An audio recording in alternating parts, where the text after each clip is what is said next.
Another X question.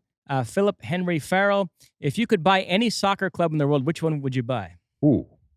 All right. So this probably needs a little bit of context. There are all sorts of lists out there of the valuations of clubs. So just to give you an idea, let's pull this one up in terms of the most valuable clubs out there. And this one actually comes from Transfer Market. There we go, Transfer Market. So Man City, I don't think it should be necessarily any surprise, sitting at the top, around $1.3 billion, then Arsenal, then PSG, Real Madrid for those, just a little bit over $1 billion, Chelsea, just a little under $1 billion. Now, these lists come out, and how you calculate what these numbers are is pretty arbitrary, and it can go all over the map when you come to some of these numbers. But what I did see today was an MLS valuation that just came out, and that was interesting too, because I want to kind of include this. So I'm thinking about this question, or answering this question, strategically, okay? Because if you just say, well, I'm just going to buy the most valuable team that exists in the world, then you buy Man City. But how long do I want to hang on to it? Am I just flipping it? How much potential does it have to grow? And that's where you get into this interesting conversation when it comes to MLS teams. MLS teams, and again, this is according to Sportico, and this is catnip for people, and it's designed to do this because ultimately there could be a million different reasons why these numbers show up.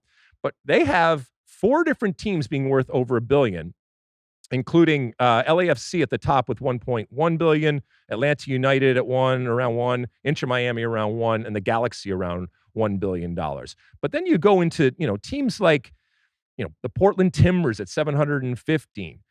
And some of these teams that are seeing a growth. Again, it's on paper, and again, it's just some person or person's opinion out there as to what the valuation is, with massive type of growth. So if I'm, for example, a Minnesota United, and you bought it for, I don't know, 100 million, 150 million, whatever it ends up being, and now it's worth 500 or something like that, that's pretty good. And that's a pretty good return on your investment.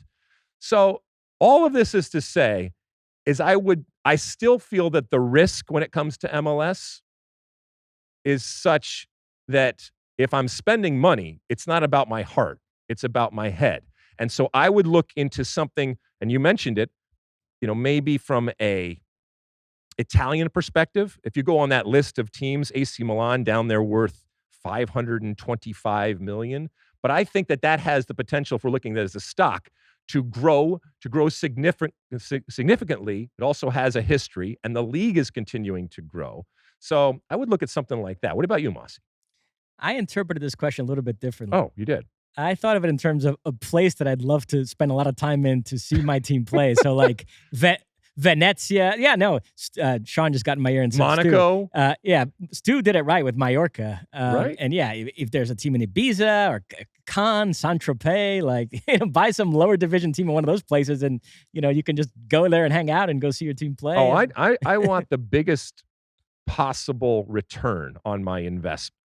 And look, you could say when it comes to Manchester United or anybody else out there, especially when the ownership first bought it and what it is now, there is an incredible return on an already incredible value.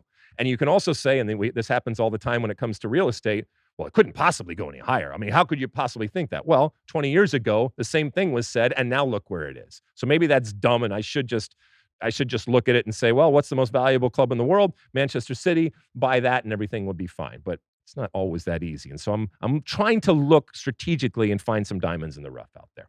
You like that clip?